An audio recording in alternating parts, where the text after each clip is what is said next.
नैना देवी का जो ये शक्तिपीठ स्थल है, ये 51 शक्तिपीठों में से एक है। उनके जो नैन हैं कटकर यहाँ गिरे, तो हमारी जो यहाँ पे महान नैना देवी का प्रादुर्भाव हुआ।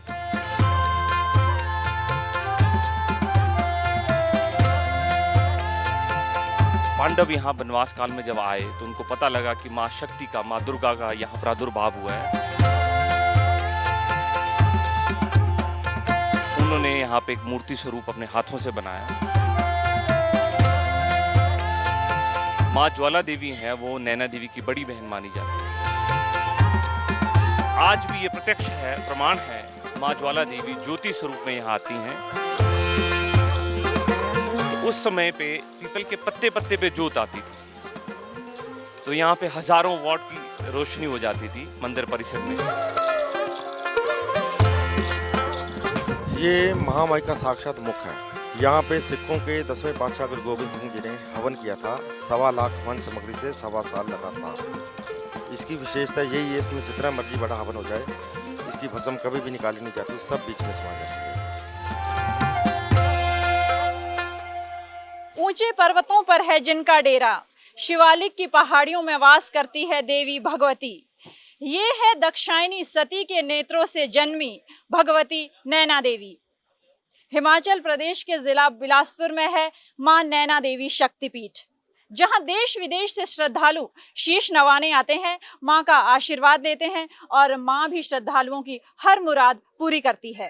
कई चमत्कार घटते हैं इस मंदिर में, जिनको आज हम भी साक्षात देखेंगे और आपको भी दिखाएंगे। तो माता भगवती नैना देवी के दर्शन करेंगे। और उससे पहले हम मार्केट में खड़े हैं। बाजार का भी भव्य नज़ारा आप देख सकते हैं। माँ की चुनरी, माँ के प्रसाद से ये पूरा बाजार सजा हुआ है। और हमारे ठीक सामने, मंदिर के ठीक सामने, माँ नैना देवी के चरणों को दर्शाया गया है। चरणों की मूर्ति है और इसके साथ ही शिवलिंग है, त्रिशूल, शंख, कमंडल, शेर और माला भी दर्शाई गई है। जैसा कि सभी को पता है कि शेर जो है माता का वाहन है, माता के साथ शिवजी हमेशा रहते हैं और उसी तरह से ये सारा चित्रण किया गया है। और ये बाजार आप देख सकते हैं, माँ के प्रसाद से बाजार सजा है। हम देखते हैं कि यहाँ क्या कुछ खास है। तो माँ नैना देवी को ये छत्र चढ़ाया जाता है विशेष रूप से, और विशेष रूप से क्योंकि ये माँ नैना देवी का मंदिर है।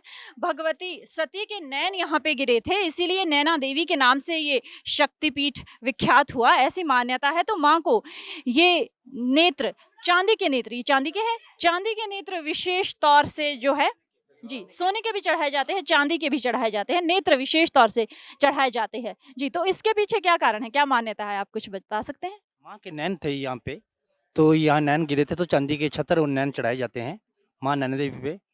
जो हलवा है, हलवा प्रसाद होता है और नारियल होता है।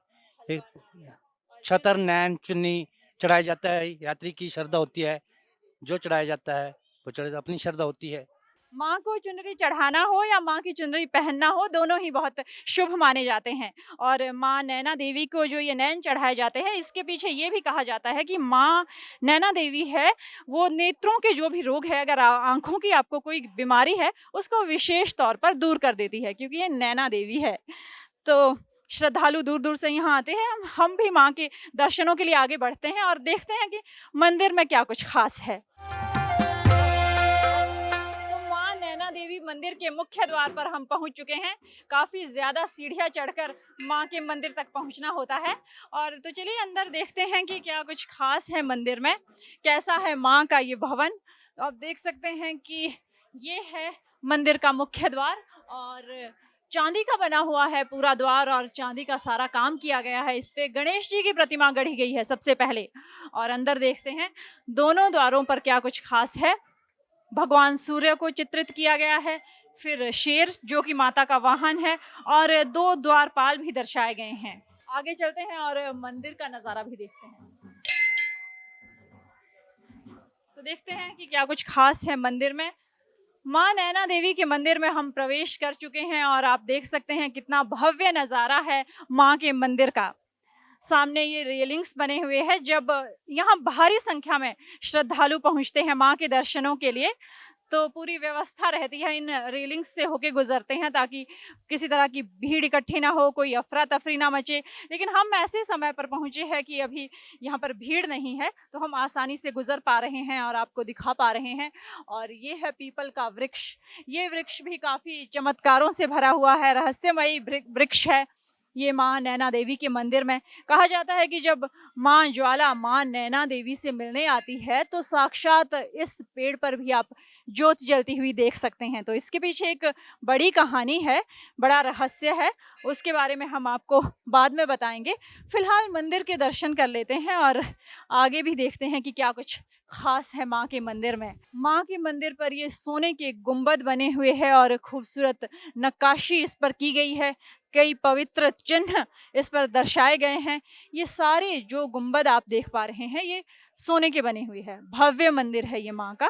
श्रद्धालु आते हैं अपनी मुरादें लेके, दूर दूर से आते हैं और माँ भी उनकी मुरादें पूरी करती है, इसीलिए ये मंदिर जाना जाता है। इस मंदिर में श्रद्धालु आते हैं तो अगर किसी तरह का भी नेत्रों का यानी आंखों से जुड़ा हुआ कोई रोग है किसी को, तो वो दूर होता है।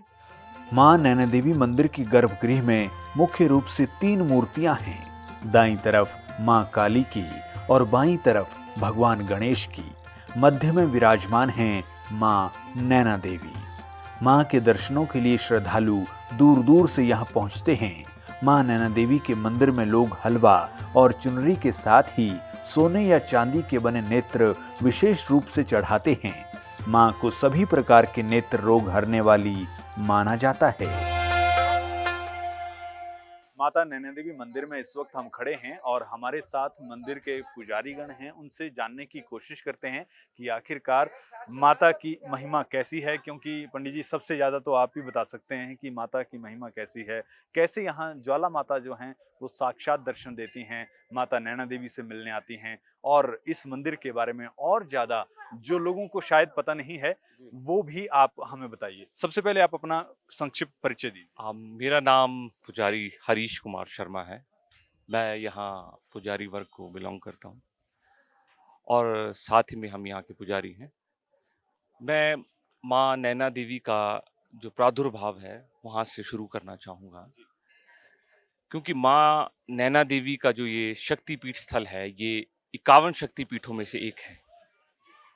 माँ का प्रादुर्भाव तब हुआ जब दक्ष प्रजापति ने यज्ञ का आह्वान किया था और उस यज्ञ में भगवान शंकर जी को नहीं बुलाया गया था और माँ सती भी उस यज्ञ में नहीं आमंत्रित थी। तो इसका माँ सती को बहुत अट्ठहास यानी कि बहुत उनको इस बारे में बहुत बुरा लगा कि उनके वहाँ के जमाई होने के नाते भगवान शंकर को वहाँ नहीं बुलाया गया। तो वहाँ वो यज्ञ में गई तो उन्हें पिता से वार्तालाप हुआ दक्ष प्रजापति से, और उसी के चलते उस यज्ञ में उन्होंने अपना जो देह थी, अपना शरीर था, वो जला दी माता सती ने। इसके पश्चात वहाँ भयंकर युद्ध हुआ जिसमें भगवान शंकर के गणों ने दक्ष प्रजापति का वध कर दिया और भगवान शंकर ने माँ सती की अधजली लाश को लेकर वो पूरी पृथ्वी का भ्रमण करने लगे। अब त्रिलोकाधिपति भगवान शंकर जब इस प्रकार मोहवश में फंसकर पूरी पृथ्वी का जब भ्रमण करने लगे तो धरती का जो एक सर्कुलेशन जिस हिसाब से होता है वो रुक गया। तो भगवान विष्णु ने सोचा कि भगवान शंकर तो इस चीज में काफी अध्ययन रूप में जा चुके हैं, तो उन्होंने अपने सुदर्शन चक्र से माँ सती के अंगों के टुकड़े करना शुरू किए, जिसमें से उनके जो नैन हैं कटकर यहाँ गिरे। तो हमारी जो यहाँ पे महान नैना देवी का प्रादुर्भाव हुआ। इसके पश्चात पांडव यहाँ वनवास काल में जब आए तो उनको पता लगा कि माँ शक्ति का, माँ दुर्गा का यहाँ प्रादुर्भाव हुआ है। तो उन्होंने एक, आपने देखा होगा माँ के वहाँ 2 स्वरूप हैं, एक पिंडी स्वरूप है, एक मूर्ति स्वरूप है। उन्होंने यहाँ पे एक मूर्ति स्वरूप अपने हाथों से बनाया और बीच में माँ नैना देवी जो सती के माँ के नैन गिरे थे वो यहाँ पे प्रकट हुए वो हैं। तो ये संक्षेप में माँ का प्रादुर्भाव है। इसके बाद मैं बताना चाहूँगा माँ ज्वाला देवी का और माँ नैना देवी का आपस में क्या परिचय है। माँ ज्वाला देवी हैं, वो नैना देवी की बड़ी बहन मानी जाती हैं। माता नैना देवी महिषासुर राक्षस की वध भी किया था इन्होंने, तो इनको महिषासुर मर्दिनी भी कहा जाता है। तो जब महिषासुर राक्षस का माँ ने वध किया, उस समय महिषासुर राक्षस ने माता ने वरदान मांगा कि माँ, जब तक आप अपने सिंह के साथ मेरी छाती के ऊपर विराजमान है, तब तक मैं इस धरती पर वैसे ही शांत हूँ जिस प्रकार लोगों में आप देख सकते हैं कि किस प्रकार की चेष्टा है, लोगों का व्यवहार और हर चीज राक्षस स्वरूप यानी कि शांत रहेगा। तो वो वरदान माँ ने उसे दिया। तो उस स्वरूप में माँ नैना देवी छोटी मानी जाती है, माँ ज्वाला देवी बड़ी मानी जाती हैं।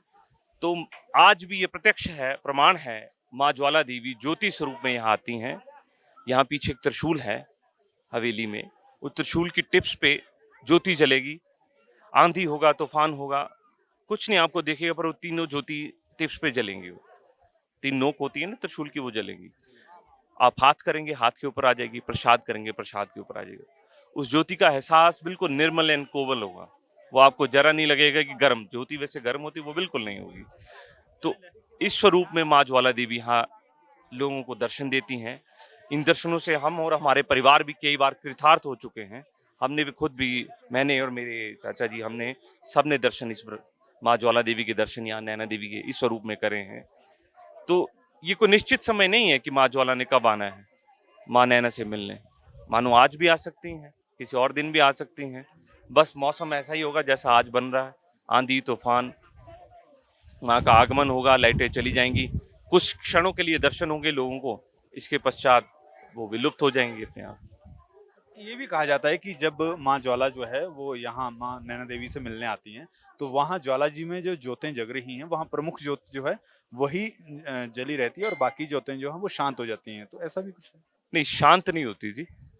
ज्योति का जो स्वरूप है वो जैसे फ्लेम लंबा जल, आप समझ, मैं आपको साइंटिफिक टर्म में जब समझा रहा हूँ, जो ज्योति वहां पे जलती है वो काफी लंबे फ्लेम में जलती है। नॉर्मल होता क्या है, वहाँ के जो पुजारी गण भी हैं वो हमारी रिश्तेदारी में भी हैं और हमारे अवगत, अच्छी तरह से हमारे अवगत हैं।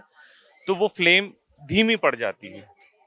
आज तो टेलीफोनिकली साधन है, हमारे बुजुर्ग जैसे आपसे वहाँ के पुजारियों से वार्तालाप करते थे, तो वो लोग भी बताते थे कि यार आज वहाँ पे जो ज्योति मध्यम हो गई है, इसका मतलब माँ ज्वाला देवी माँ नैना देवी से मिलने गई है। तो शांत नहीं होती, मध्यम हो जाती हैं, उनका फ्लेम थोड़ा कम हो जाता है, बस ये सब है। अच्छा, ये जो पीछे पीपल है, इसके बारे में भी कहा जाता है कि जब माता ज्वाला जो यहाँ आती हैं तो पीपल पे भी साक्षात दर्शन होते हैं माता ज्वाला के। ये हमारे बुजुर्ग दादा परदादा जी बताते थे। आज लोगों में जिस प्रकार का सनातन के लिए भाव है, क्या है, उस प्रकार से देवता उनको दर्शन देते हैं। पहले के लोगों में अपने सनातन, अपने अध्यात्म के लिए जो उजागरपन था, आज शायद, मैं माफ कीजिएगा, पर आज शायद उतना नहीं है। लोग व्यवसायी हो चुके हैं और किन्हीं चीज़ों में फंस चुके हैं, चाहे अपने घर गृहस्थी में, चाहे व्यापार में। पर उस समय में लोगों को यही था, परमात्मा का नाम जप ज़्यादा था और भगवान भी उनको दर्शन उसी प्रकार देते थे। तो हमारे बुजुर्ग दादा परदादा जी बताते थे कि ये जो पीपल का वृक्ष आप प्रत्यक्ष रूप से देख रहे हैं, ये भी मंदिर, जब मंदिर की प्रतिष्ठा हुई थी, जब तब से ये वृक्ष यहाँ पे मौजूद है, यहाँ पे स्थापित है। तो उस समय पे पीपल के पत्ते पत्ते पे जोत आती थी, तो यहाँ पे हजारों वॉट की रोशनी हो जाती थी मंदिर परिसर में। तो ये पीपल का वृक्ष जलता था। जलता मतलब कि पी के जलता, ऐसे नहीं जलता था, जलने के इसके पत्ते पत्ते पे जोत जलती थी, और वो जोत जलनशील नहीं होने के बजाय वो शांत जोत होती, बस उसकी रोशनी होती थी और ऐसा लगता था कि नहीं, हजारों वाट की रोशनी होती थी। हाँ, ये जरूर है, हमारे बुजुर्ग बताते थे, इसके पीपल के पत्ते पत्ते पे जोत जरूर आती थी। पंडित जी, मैं आपसे जानना चाहूँगा कि ये जो हम हवन कुंड देख रहे हैं, इसके बारे में ये कहा जाता है कि ये हवन कुंड जो है ये माता का मुख है। यहाँ जितना भी आप हवन करें वो कभी भी हवन की जो रह जाते हैं, शेष रह जाते हैं, उनको निकाला जाता है, लेकिन यहाँ से कभी ऐसा हुआ नहीं। ऐसा क्या? ये महामाई का साक्षात मुख है। यहाँ पे सिखों के 10वें पातशाह गुरु गोबिंद सिंह जी ने हवन किया था 1.25 लाख वन सामग्री से 1.25 साल लगातार। इसकी विशेषता यही है, इसमें जितना मर्जी बड़ा हवन हो जाए, इसकी भस्म कभी भी निकाली नहीं जाती, सब बीच में समा जाती है। हवन करने के बाद माता जी ने इस कुंड से गुरु गोविंद सिंह जी को दर्शन दिए थे और उनको भेंट के रूप में खंडा दिया था। उसके बाद जाकर उन्होंने खालसा पंथ की स्थापना की थी।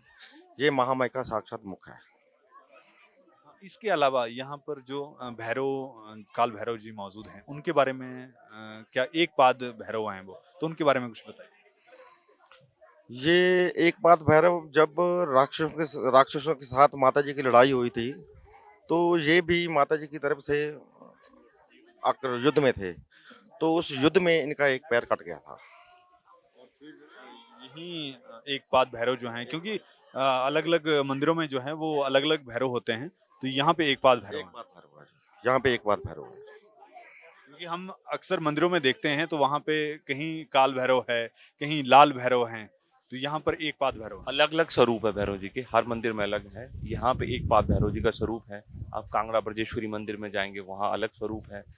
ज्वाला मंदिर में ज्वाला देवी के मंदिर में जाएंगे, वहाँ अलग स्वरूप है। तो हर मंदिर की अपनी विशेषता है और वहाँ पे भैरव जी अलग स्वरूप में विराजमान हैं। वैसे भैरव जी को और हनुमान जी को माँ दुर्गा के गण भी माना जाता है। ये उनके साथ विचरण करते हैं और उनके जितने भी दुर्गा स्थल हैं, शक्तिपीठ हैं, वहाँ हनुमान जी और भैरव जी का मंदिर होता ही होता है। ये भी कहा जाता है कि जैसे आपने बात कही, तो हर मंदिर में जो है वो हनुमान जी और भैरव जी हैं, काल भैरव जी जो हैं, वो माँ के द्वारपाल के तौर पे एक तरह से रहते हैं। ये आपकी बात बिल्कुल सही है। ये हर मंदिर में यही गण मान के गण जो हम उन कहते हैं, वो द्वारपाल स्वरूप ही कहते हैं कि माँ की वो ड्योढ़ी की रक्षा करते हैं। इस प्रकार से हम भैरव जी को और हनुमान जी को माँ के गण मानते हैं, जो हमारा वर्ग है। इस प्रकार से लोगों में भी ये प्रचलन है कि हनुमान जी और भैरव जी है वो माता के गण हैं और परिमंदिर परिसर की रक्षा के स्वरूप में यहाँ हमेशा विराजमान रहते हैं। जी, आपसे बात करके बहुत अच्छा लगा और माँ के बारे में आपने जो जानकारी दी, उससे जानकर भी हमें बहुत अच्छा लगा। आपका बहुत बहुत शुक्रिया। जय माता दी। जय माता दी। जय माता। जय माता दी। जैसे मत्था टेकने का है माता को, सिरसा से है, हरियाणा से।